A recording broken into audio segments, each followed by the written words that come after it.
In number 6 we have the M4. This gun wasn't really affected much by this update except for the recoil, which got a small nerf. Honestly, this gun has a bit of everything: average recoil, average damage, average range, but there isn't really something that makes it special. At 10 meters range, the M4 kills an enemy with a level 3 vest and 150 HP in this time, which isn't the best among assault rifles. I haven't made a build for the M4 since I don't use it. I didn't want to waste XP cards, but I would go for a recoil enhancement build starting with the barrel.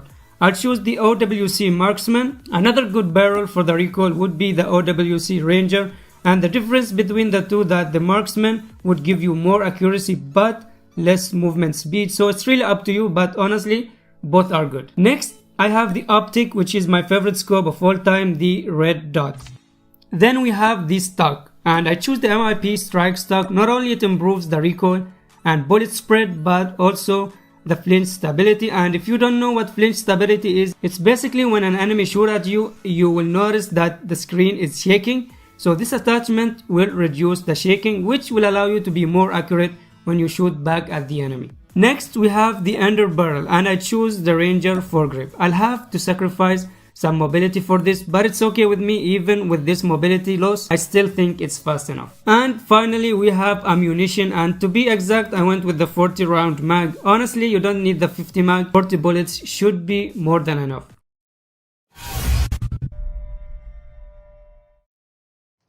In number 5 we have the AK-117, the most hated weapon by the developers, as they keep nerfing it almost every single update. But this update was the biggest hit with the huge hipfire nerf, and it became one of the worst hipfire guns. But even with the nerf, I still use this gun a lot, mainly for the fast fire rate and the low recoil at mid-range, and these are two deadly combos as it makes it easier for you to aim and track at moving targets while hitting them. At 10 meters range, the AK-117 kills an enemy with level 3 vest and 150 HP in this time, which I believe is faster than the last season. As for the AK-117 build, it's exactly the same as the M4 build I showed, except for one attachment. So instead of the stock, I decided to go with a laser attachment, and I chose the OWC Laser Tactical. Now the reason for that is I find the AK-117 easy to control, so I sacrificed a recoil attachment for an ADS speed attachment that will allow me to open the scope and aim faster than my enemies. This may not sound a big deal to you, but trust me, even though it's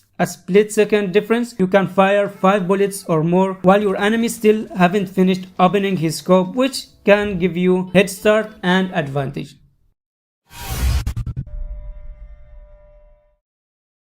In number 4 we have the Cordite, one of the newest additions to Battle Royale. One thing I love about this gun is the firing sound, it's just so satisfying. At 10 meters range, the Cordite kills an enemy with level 3 vest and 150 HP in this time, and as you notice, it's considered a long time and even longer than ARs themselves. But the reason why I chose the Cordite to be a number 4 because it's actually the new king of hipfire. As you can see here, I did a comparison between the Cordite and the AK-117, which used to be one of the best hipfire guns, and you can see the big difference. The build I chose for the Cordite is hipfire based, and when it comes to hipfire, there are 3 important attachments that you must include. The first one is the muzzle, and to be exact, the MIB light flash guard. The second important attachment is the laser attachment. I chose the MIB laser, and the third hipfire attachment is the underbarrel, and I went with the MERS foregrip. Obviously, the main reason I went with these 3 attachments is because they provide extra hipfire accuracy. The fourth attachment I used is a perk, which is the wild hipfire perk that increases your hipfire accuracy when you slide or when you jump, which makes it perfect for this gun. Finally, since I will be using this gun for hipfire mainly, I don't think I need a scope for it, so I went with an extra 48 bullets extended mag. Even if you need it to ADS, this gun has a good iron sight.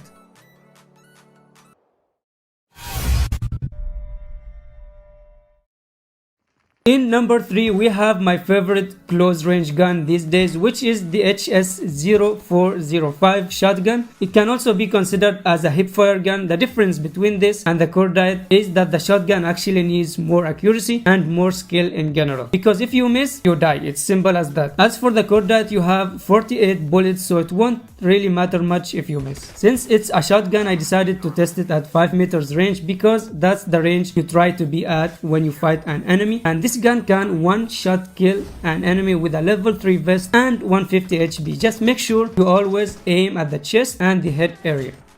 As for the build, I went with a choke as a muzzle and then the barrel as I chose the RTC extended light barrel. Both these will give you more range and more accuracy. Next, I went for a disable perk which basically slows down your enemy after you hit them, which makes it easier for you to hit your target since missing shots isn't really an option here as I mentioned earlier. Another important attachment is the ammunition, and I went with the 500 GR slug, which gives you a huge damage boost and a bit of range. Finally, I went with a bit more hipfire accuracy and picked the MIP Laser 5MW. If you use the shotguns with ADS, then you should go with the OWC Laser Tactical, but in my case, I mostly use it with hipfire.